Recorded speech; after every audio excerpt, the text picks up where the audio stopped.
അളിയൻ്റെ ഓർമ്മയിൽ എന്താണെന്ന് വെച്ച് അളിയനൊന്ന് ഓർത്തു നോക്കി. ഏറ്റവും കൂടുതൽ നമുക്ക് സന്തോഷം നിറഞ്ഞ നിമിഷങ്ങൾ ഒന്ന് അളിയനൊന്ന് ആലോചിച്ച് നോക്കി.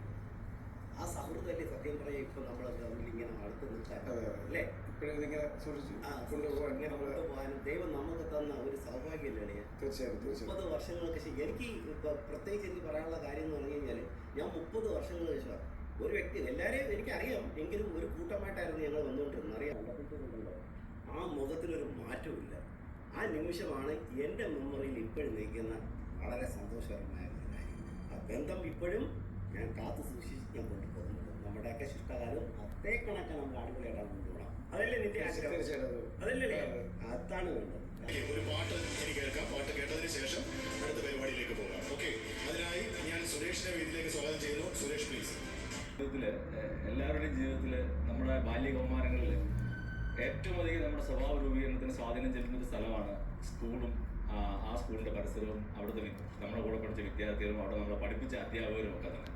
സെന്റ് ലൂഷ്യസ് സ്കൂളിനെ കുറിച്ച് ഓർക്കുമ്പോൾ എനിക്ക് അങ്ങനെ ഒരുപാട് ഓർമ്മകളുണ്ട്. ഞാൻ 5 മുതൽ 10ാം ക്ലാസ് വരെ 6 വർഷക്കാലമാണ് സെന്റ് ലൂഷ്യസ് സ്കൂൾ പഠിച്ചത്. 89-ലാണ് ഞാൻ SSLC അവിടെ നിന്ന് പാസ്സാവുന്നത്. 5ാം ക്ലാസ്സിലെ ക്ലാസ് ടീച്ചറായിരുന്ന കുരികേശി സാർ വളരെ സൗമ്യനായിരുന്ന ഒരു അധ്യാപകനായിരുന്നു അദ്ദേഹം. അദ്ദേഹത്തിന്റെ സൗമ്യമായ മുഖം ഇപ്പോഴും നമ്മുടെ മനസ്സിൽ വളരെ ദീപ്തമായി നമ്മുടെ മനസ്സിൽ നിറഞ്ഞിരിക്കുന്നുണ്ട്. അതുപോലെ തന്നെ എന്നോട് പഠിച്ച ഒത്തിരി സുഹൃത്തുക്കൾ, ഇപ്പോൾ നമ്മുടെ കൂടെയൊക്കെയുള്ള സെന്റ് ലൂഷ്യസിലെ സുഹൃത്തുക്കൾ, ഇവരൊക്കെ തന്നെ നമ്മുടെ സ്വഭാവ രൂപീകരണത്തിലും പിന്നീടുള്ള നമ്മുടെ ജീവിതത്തിൽ നമ്മുടെ ജീവിതം രൂപപ്പെടുത്തുന്നതിനൊക്കെ പലതരത്തിൽ സഹായം നൽകി കോൺട്രിബ്യൂട്ട് ചെയ്തിട്ടുള്ളതാണ്. എനിക്കിപ്പോൾ ഓർത്തെടുക്കാൻ പറ്റുന്ന ഒരു കാര്യം, ഞാനന്ന് ഹൈസ്കൂൾ വിദ്യാർത്ഥിയായിരുന്നപ്പോൾ എൻ്റെ സ്കൂൾ ലൈബ്രറിയിൽ നിന്ന് ഞാൻ അന്നെടുത്തൊരു പുസ്തകം എൻ്റെ ജീവിതത്തിൽ പിന്നീട് അങ്ങോട്ട് ഒട്ടനവധി മാറ്റങ്ങൾ വരുത്തിയെന്ന് എനിക്കിപ്പോൾ തിരിഞ്ഞു നോക്കുമ്പോൾ പറയാൻ പറ്റും. അത് നമ്മുടെ രാഷ്ട്രപിതാവായിരുന്ന മഹാത്മാഗാന്ധിയുടെ എൻ്റെ സത്യാന്വേഷണ പരീക്ഷണങ്ങൾ എന്ന പുസ്തകമാണ്. ഞാൻ ആ ലൈബ്രറിയിൽ എടുത്തത് വായിക്കാൻ തുടങ്ങിയ സമയത്ത് തന്നെ എൻ്റെ പിതാവ് എനിക്ക് അതിൻ്റെ ഒരു ഫ്രഷ് കോപ്പി അദ്ദേഹം എവിടെ നിന്ന് ഏതോ ബുക്ക് സ്റ്റാളിൽ നിന്ന് വാങ്ങിച്ചുകൊണ്ട് വന്നത്.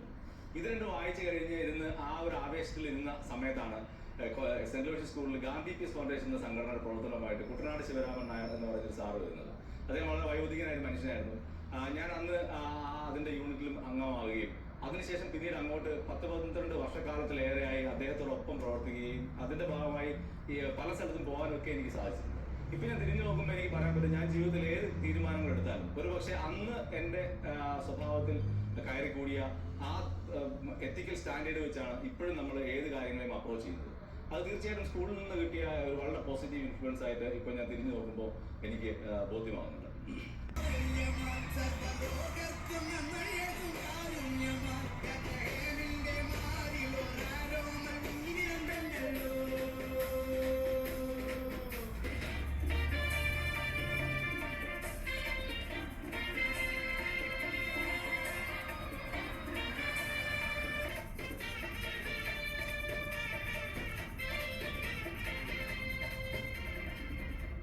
ഒരാൾ എന്ന് പറയുന്നു, അല്ലെ രണ്ടുപേരും പോകാനാണെന്ന് പറയുന്നു.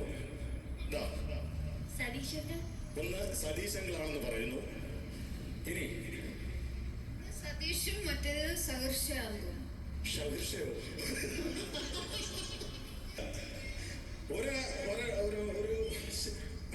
മോൻ പറയണ്ട. ഓക്കെ, അവർക്ക് ചോക്ലേറ്റും ഉണ്ട്. ശരി, പറഞ്ഞു. സുധീർ അങ്കിളാണെന്ന്. സുധീറെ തോന്നിക്കുന്നു. സുധീർ അടുത്തതാരാണെന്ന് കാണിച്ചേ. സജി കപൂർ, അത് നമ്മുടെ പ്രിയപ്പെട്ട ഒരു സുഹൃത്താണ്. കണ്ടല്ലോ, സജി കപൂർ. ഓക്കെ.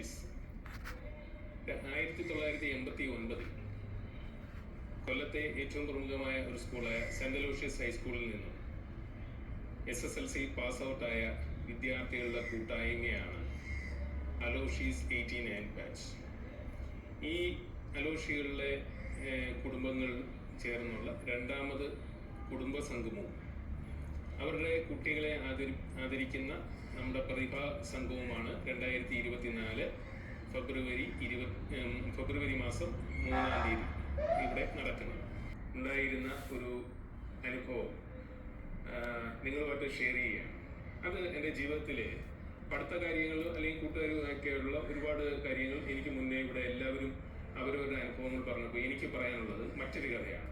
എനിക്ക് എൻ്റെ ജീവിതത്തിൽ ഇപ്പോഴും തുടർന്നുകൊണ്ടിരിക്കുന്ന ഫുഡുമായി ബന്ധപ്പെട്ട ഒരു കാര്യം എൻ്റെ 5ാം ക്ലാസ് മുതൽ എന്നോടൊപ്പം ഒരേ ക്ലാസ്സിൽ ഉണ്ടായിരുന്ന സുധീർ എന്ന കൂട്ടുകാരൻ, അവൻ കൊണ്ടുവരുന്ന ചോറ്റുപാത്രത്തിൽ 2 തരം ആഹാരങ്ങൾ എല്ലാം കൂട്ടാൻ എന്നും അവയോടൊപ്പം ഉണ്ടായിരുന്നതാണ്. അതിൽ ഏറ്റവും പ്രധാനപ്പെട്ട ഒരു സാധനമാണ് ചമ്മന്തി.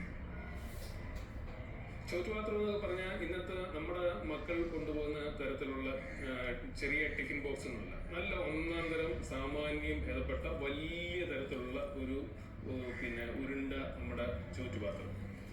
ആ ചോറ്റുപാത്രം തുറന്നാൽ ആദ്യം കാണുന്ന അതിൻ്റെ മുകൾ ഭാഗത്ത് അരഭാഗത്തോളം തന്നെ, ആ ചോറ്റുപാത്രത്തിൻ്റെ അരഭാഗത്തോളം തന്നെ ചമ്മന്തി ഇങ്ങനെ ഉരുട്ടി പരത്തി ഇങ്ങനെ വെച്ചിരിക്കുക. അതോടൊപ്പം ഒരു മുട്ട പൊരിച്ചത് കാണും. ചില ദിവസങ്ങളിൽ നമ്മുടെ മോര് കറി, ഒരച്ചാറ്, ഇതാണ്. പക്ഷേ മാറ്റമില്ലാതെ തുടരുന്ന ഒരേ ഒരു കാര്യം എന്ന് പറയുന്നത് ചമ്മന്തിയാണ്. എന്നും ആദ്യ ദിവസങ്ങളിൽ, അതായത് 5ാം ക്ലാസ്സിൽ വന്ന ആദ്യ ദിനം മുതൽ ഞാൻ ഇന്ന് നിൽക്കുന്നത്. ഇങ്ങനെ 3 ക്ലാസ് മുറികൾ ഉച്ചയ്ക്ക് ആഹാരം കഴിക്കാൻ ഈ സ്കൂളിലെ എല്ലാ വിദ്യാർത്ഥികൾക്കും അവിടെ വന്നിരുന്ന് വേണം ആഹാരം കഴിക്കാൻ. അങ്ങനെ ഈ 5B-യിലായിരുന്നു സ്ഥിരമായി ഞാൻ വന്നിരുന്ന് ആഹാരം കഴിക്കുന്നത്. അങ്ങനെ ആഹാരം കഴിക്കുമ്പോൾ അറിഞ്ഞോ അറിയാതെയോ എന്നും ഈ സുധീറിനോടൊപ്പം ഇരുന്ന് ആഹാരം കഴിക്കും. ആഹാരം കഴിച്ച് അവൻ്റെ ചമ്മന്തി അതിൽ നിന്ന്, അതിൻ്റെ സിംഹഭാഗവും, അതിലവൻ കൊണ്ടുവരുന്നതിൽ നിന്ന് ചമ്മന്തിയുടെ സിംഹഭാഗവും കഴിക്കുന്ന ഒരു ആളെന്നുള്ള നിലയിൽ ഇന്ന് എൻ്റെ ജീവിതത്തിൽ ഞാൻ ഇന്നും വീട്ടിൽ പറയുന്നത്, എനിക്ക് എന്തെങ്കിലും ഒന്ന് ഉണ്ടാക്കി തരുന്നതിന് അതിനകത്ത് ഇച്ചിരി ചമ്മന്തി വേണം എന്ന് ഞാൻ എൻ്റെ ഭാര്യയോട് എപ്പോഴും ആവശ്യപ്പെടുന്നു. സ്നേഹാദരം നൽകി ആദരിക്കുകയാണ്. അന്ന പി ജോസഫിനെ ഞാൻ ഈ വേദിയിലേക്ക് സ്വാഗതം ചെയ്യുകയാണ്.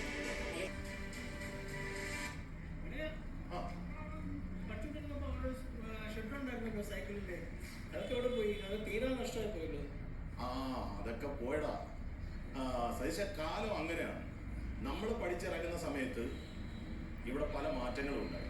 നമ്മൾ പഠിച്ചിറങ്ങുന്നതിന് മുമ്പ് നീ പറഞ്ഞതുപോലെ ഇവിടെ ഒരു ഷെഡ് ഉണ്ടായിരുന്നു. ആ ഷെഡിന്റെ കാര്യം പറയുമ്പോൾ സത്യം പറഞ്ഞു കഴിഞ്ഞാൽ എനിക്ക് നിന്റെ സൈക്കിളാണ് ഓർമ്മ വരുന്നത്.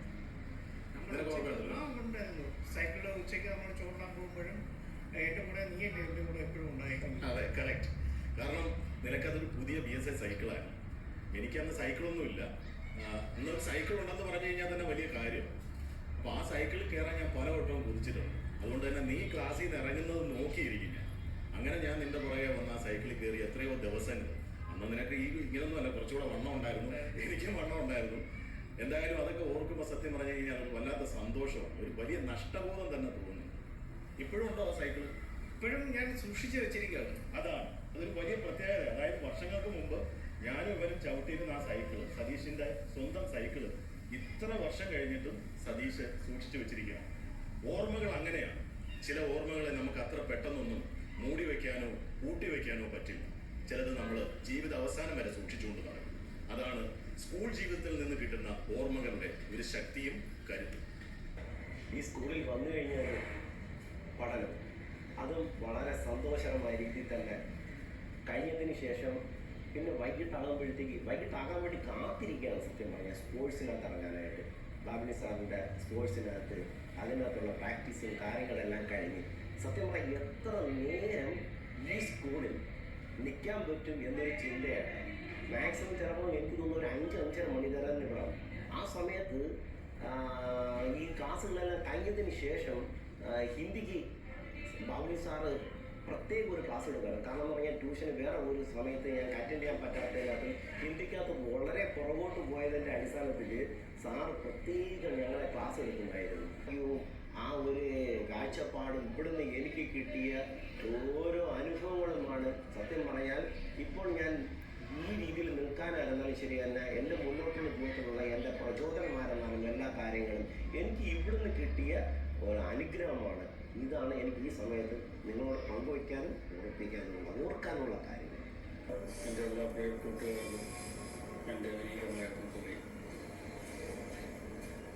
ഞാൻ സെൻറ് ലോഷ്യസിൽ പഠിച്ചപ്പോൾ എൻ്റെ ആത്മാർത്ഥമായി സ്നേഹിച്ച 3 അധ്യാപകരുണ്ടായിരുന്നു. ഒന്ന് എൻ്റെ ക്ലാസ് ടീച്ചർ തന്നെയാണ്. അദ്ദേഹം ഈ അടുത്ത 2-3 മാസങ്ങൾക്ക് മുമ്പ് നമ്മുടെ ഇവിടെ പറഞ്ഞു. MM sir. അദ്ദേഹം പുറമെ ഒരു ചൂടനാണെങ്കിലും വഴക്ക് പറയുമെങ്കിലും വല്ലാണ്ട് ഹരാസ് ചെയ്ത് അദ്ദേഹം സംസാരിക്കുന്നതിനുള്ളിൽ അദ്ദേഹത്തിന് എന്നോട് വളരെ ആത്മാർത്ഥമായ സ്നേഹമുണ്ടായിരുന്നു. 2 വർഷത്തോളം നല്ല ആത്മാർത്ഥ ബന്ധമുണ്ടായിരുന്നു. അദ്ദേഹത്തിൻ്റെ വീടുമായിട്ട് നല്ല അടുപ്പമുണ്ടായിരുന്നു. ഇവർക്കെല്ലാം എൻ്റെ വിനീതമായ കൂപ്പുകൈ.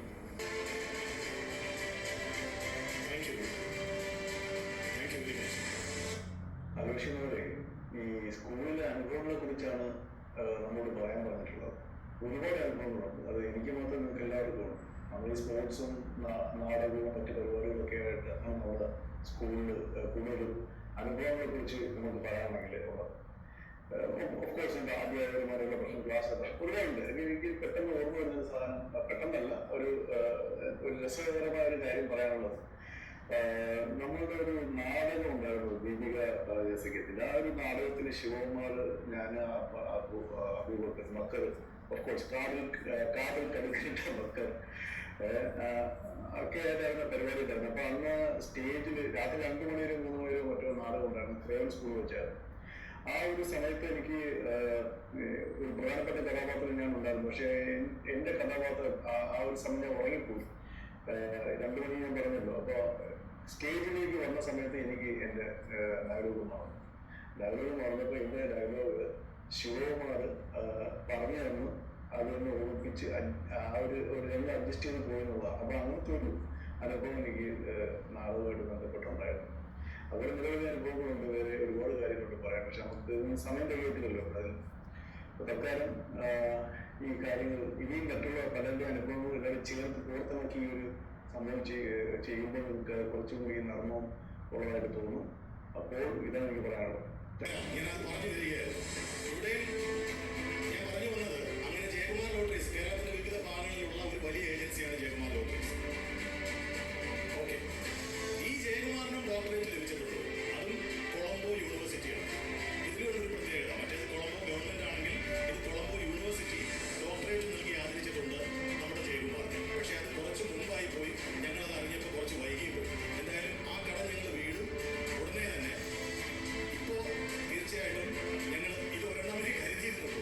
സോറി, അതെ തീർച്ചയായിട്ടും.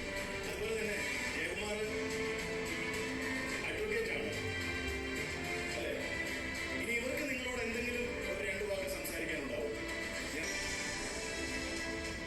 നമസ്കാരം. ഇതിന് വളരെ അഭിമാനം നിറഞ്ഞ ഒരു നിമിഷമാണ്. 2012 എന്നെ ശിവകുമാർ പറഞ്ഞൊരു ചെറിയ മിസ്റ്റേക്കാണ്. കൊളംബിയ യൂണിവേഴ്സിറ്റി തന്നെയാണ് അദ്ദേഹത്തിന് 2012 എനിക്ക് education to the entire development society എന്ന് പറഞ്ഞുകൊണ്ട് ഒരു സബ്ജക്റ്റിനാണ് എനിക്ക് ഡോക്ടറേറ്റ് കിട്ടിയത്. അന്നേരം ഇപ്പം ലേറ്റസ്റ്റ് ആയിട്ട് അതെനിക്ക് ബാലിയിൽ വെച്ചാണ് അത് അവർ എനിക്ക് തന്നത്. ലേറ്റസ്റ്റ് ആയിട്ട് കൊളംബിയയിൽ വെച്ച് തന്നെ നമ്മുടെ ഷെയ്ക്ക് കിട്ടി. അന്നേരം വളരെ സന്തോഷവും അഭിമാനവും നിറഞ്ഞ മുഹൂർത്തങ്ങളാണ്. ഞാൻ എൻ്റെ LLB കഴിഞ്ഞിട്ട് കുറച്ച് നാൾ ഞാൻ പ്രാക്ടീസ് ചെയ്തിരുന്നു. അത് കഴിഞ്ഞിട്ടാണ് ബിസിനസ്സിലേക്ക് വന്നത്. ജയകുമാർ ഷെയ്ക്ക് കൊടുക്കണം. അതിനുശേഷം ഷെയ്ർ സംസാരിക്കും. ഓക്കെ, എല്ലാവരും ഒന്ന് കൈയടിച്ച് പ്രോത്സാഹിപ്പിച്ചേ. Thank you very much. പിന്നെ എനിക്ക്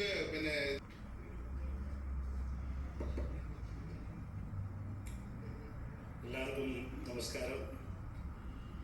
ഈ വൈകിയ വേളയിൽ ഇവിടെ ഒരു അനുമോദന ചടങ്ങ് എൻ്റെ സുഹൃത്തുക്കൾ രേഖപ്പെടുത്തി. എനിക്ക് അവരോട് പറയാനുള്ളത്, ഞങ്ങൾ വിദ്യാർത്ഥികൾക്ക് നൽകിയ, ഡോക്ടർമാർക്കും എഞ്ചിനീയർമാർക്കും ഒക്കെ നൽകിയ, ഞാൻ വിദ്യാർത്ഥികളുടെ കൂടെ ഒന്ന് പെട്ടു കുറച്ച് സമയത്തേക്ക്. അതിലൊരു വലിയ സന്തോഷമുണ്ട്. ഇവിടെ ഇരിക്കുന്ന വിദ്യാർത്ഥികളോട് എനിക്ക് പറയാനുള്ളത്, നമ്മൾ സ്കൂൾ കാലഘട്ടങ്ങളിൽ ഉണ്ടാക്കിയെടുക്കുന്ന സൗഹൃദം അത് മരണം വരെയും നമ്മുടെ കൂടെ ഉണ്ടാകും. സുഹൃത്ത് വലയങ്ങൾ നമുക്ക് ഒരുപാടുണ്ടാകും. ആയിരക്കണക്കിന് സുഹൃത്തുക്കൾ നമ്മുടെ ജീവിത കാലഘട്ടത്തിലുണ്ടാകും. പക്ഷെ അതിനേക്കാളെല്ലാം ഉപരി നമ്മളൊന്നുമല്ലാത്ത, നമ്മളെപ്പറ്റി ഒന്നും അറിയാത്ത ഒരു കാലഘട്ടത്തിൽ തോളോട് തോൾ ചേർന്ന് ഒരു ബെഞ്ചിലും ഒരു ക്ലാസ്സിലും കളിച്ചും ചിരിച്ചും കരഞ്ഞും ഒക്കെ തുടങ്ങിയ സൗഹൃദത്തിലാണ് എല്ലാ സൗഹൃദങ്ങളുടെയും വലിയൊരു അടിത്തറയുണ്ടാകും. ഈ അടിത്തറ ഏത് കാലഘട്ടത്തിൽ ആരെ എവിടെ ചെന്ന് നിന്നാലും ലോകം മുഴുവൻ കീഴടക്കിയാലും ആ സൗഹൃദത്തിനൊക്കെ വലിയ വിലയുണ്ട്.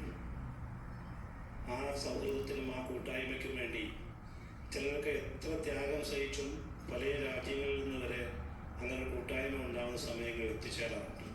നിങ്ങളുടെ ഈ കാലഘട്ടത്തിൽ ഉണ്ടാക്കിയെടുക്കുന്ന സൗഹൃദം, ഈ സൗഹൃദം നിങ്ങളുടെ മരണം വരെയും ഉണ്ടാകും. ഞങ്ങളെല്ലാം 50 വയസ്സ് കഴിഞ്ഞ ആൾക്കാരാണ്. ഈ 50 വയസ്സ് കഴിഞ്ഞ ആൾക്കാരെല്ലാം ഇന്നും ഒരിടത്ത് കൂടിയത് അന്ന് ഞങ്ങൾ ഓടിക്കളിച്ച് നടന്ന ആ കലാലയത്തിൻ്റെ ഓർമ്മകൾ മാത്രമായിട്ടാണ്. അതുകൊണ്ട് ഇവിടെ ഒന്നിച്ചു കൂടിയ കുടുംബാദികളോടൊക്കെ എല്ലാവർക്കും ഞങ്ങളുടെ ഹൃദയത്തിൻ്റെ ഭാഷയിൽ നന്ദി പറയുന്നു. ഞങ്ങൾ മരണം വരെയും ഈ കൂട്ടായ്മ ഒട്ടും ചോർന്നു പോകാതെ ഞങ്ങൾ കാത്തു സൂക്ഷിക്കും എന്ന് ഉറപ്പുള്ളതുകൊണ്ടും എൻ്റെ വാക്കുകളെ ഇവിടെ നിർത്തുന്നു. എല്ലാവർക്കും നന്ദി, നമസ്കാരം. ഒക്കെ അറിയാം, ഞാനൊരു നല്ല നാടക നടനായി മാറിയത് ഈ കാണുന്ന ഓഡിറ്റോറിയത്തിനകത്ത് നിന്നാണ്. ഒരു വർഷം, അത് പറയാതിരിക്കാൻ പറ്റില്ല, ആ വർഷം ഏതാണെന്ന് എനിക്ക് കൃത്യം ഓർമ്മയില്ല. ആ വർഷം 4 നാടകങ്ങളിൽ ഞാൻ ഒരുമിച്ച് അഭിനയിച്ചു. ഒരു ബെസ്റ്റ് ആക്ടർ അവാർഡ്, ഒരു സർട്ടിഫിക്കറ്റ് ഈ സ്കൂൾ എനിക്ക് തന്നു. അതന്ന് അലോഷ്യ സാറാണ്. അദ്ദേഹം മരിച്ചുപോയി. അദ്ദേഹം അന്ന് ആ സ്റ്റേജിൽ നിന്ന് പറഞ്ഞത് ഇന്നും എൻ്റെ കാതിൽ എനിക്ക് കേൾക്കാൻ സാധിക്കും. ഈ സ്കൂൾ ഇന്ന് വരെ അങ്ങനെ ഒരു അവാർഡ് ആർക്കും കൊടുത്തിട്ടില്ല. ഇവൻ്റെ ഈ അഭിനയ മികവിന് അങ്ങനൊരു അവാർഡ് കൊടുത്തേ പറ്റൂ എന്ന് പറഞ്ഞുകൊണ്ടാണ് സത്യം എൻ്റെ കണ്ണ് നിറഞ്ഞു പോയ നിമിഷം. ഇപ്പം പറയുമ്പോൾ പോലും സത്യത്തിൽ എൻ്റെ വാക്കുകൾ ഇടർന്നു. സാറിൻ്റെ ആ വാക്കും ആ സർട്ടിഫിക്കറ്റ് വാങ്ങിയ നിമിഷവും ഇപ്പോഴും ഞാൻ നിർവൃതിയോടെ ഓർക്കും. ഇത് ഞാൻ ഉൾപ്പെടെയുള്ള ആ സബ് കമ്മിറ്റി ആയിരുന്നു. ബക്കർ അംബാസഡറാണ്. അത് എത്ര ഗ്രൂപ്പിനൊക്കെ അംബാസഡർമാരുണ്ടെന്നൊന്നും ഞങ്ങൾക്കറിയില്ല. ഞങ്ങളതൊരു പ്രത്യേകത ക്രിയേറ്റ് ചെയ്തു. ഈ അംബാസഡർ എന്ന് പറയുന്ന വ്യക്തി ഒരു ചെറിയ വ്യക്തിയല്ല. അതായത് ഇദ്ദേഹമാണ് ഞങ്ങളുടെ ഗ്രൂപ്പിലെ എല്ലാ കാര്യങ്ങളെയും കോർഡിനേറ്റ് ചെയ്യുന്നതിൻ്റെ സാരഥി, അല്ലെങ്കിൽ ഇദ്ദേഹമാണ് അതിൻ്റെ ഒരു ലീഡർ. ആരെങ്കിലും ഗ്രൂപ്പിൽ വരാതിരിക്കുകയാണെങ്കിൽ അവരെ വിളിച്ച് എന്താണ് വരാത്തതെന്ന് അന്വേഷിക്കണം. അതുപോലെ തന്നെ ഓരോ കാര്യങ്ങളെയും കോർഡിനേറ്റ് ചെയ്യേണ്ടുന്ന മുഖ്യ കർമ്മി എന്ന് പറയുന്ന ഒരു വ്യക്തി ബക്കറാണ്. ഇതിൽ ഞാനും ഉണ്ട്. പിന്നൊന്ന് ഷിബു, പിന്നെ 2-3 പേര് കൂടിയുണ്ട്. അവർ വിദേശ രാജ്യങ്ങളിലാണ്. അതിലൊക്കെ ഞങ്ങൾക്ക് പ്രത്യേക ലക്ഷ്യമുണ്ട്. അതായത് ഈ ലോകത്തിന്റെ എവിടെയൊക്കെ ആരൊക്കെ ഉണ്ടോ അവരിൽ ഓരോരുത്തരെയും ഞങ്ങൾ ഇതിന്റെ ഗ്രൂപ്പിന്റെ ഭാഗമാക്കും. കാരണം അവിടെ എന്തെങ്കിലും പ്രത്യേകത, എന്തെങ്കിലും വിശേഷമോ എന്തെങ്കിലും ആവശ്യമോ ഉണ്ടെങ്കിൽ അത് അവിടുന്ന് കോർഡിനേറ്റ് ചെയ്യാൻ വേണ്ടിയിട്ടാണ് അങ്ങനെ. അപ്പോൾ ഞങ്ങൾക്കിപ്പോൾ കാനഡയിൽ ഞങ്ങളുടെ ഒരു സുഹൃത്തുണ്ട്. അദ്ദേഹം ഈ കൗൺസിലെ ഒരു മെമ്പറാണ്. അതുപോലെ തന്നെ ദുബായിൽ ഞങ്ങളുടെ സുഹൃത്തുണ്ട്.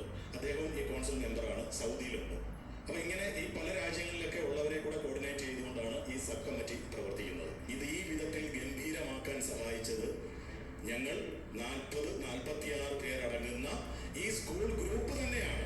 ഞങ്ങൾ അതിൻ്റെ നടത്തിപ്പുകാരായി മാത്രം നിന്നതേ ഉള്ളൂ. ഇതെല്ലാം കോർഡിനേറ്റ് ചെയ്യാനായിട്ട് കോർഡിനേറ്റേഴ്സ്. ബാക്കിയുള്ളവരൊക്കെ ഞങ്ങളെ സാമ്പത്തികമായും സാഹചര്യം കൊണ്ടും സഹായിച്ചവരാണ്. ഈ നിൽക്കുന്നവരൊക്കെ അതിൽ വളരെ വലിയ തുക തന്ന് സഹായിച്ചവരുണ്ട്. അതോടൊപ്പം തന്നെ മറ്റു പല സഹായങ്ങളും തന്ന് സഹായിച്ചവരുണ്ട്.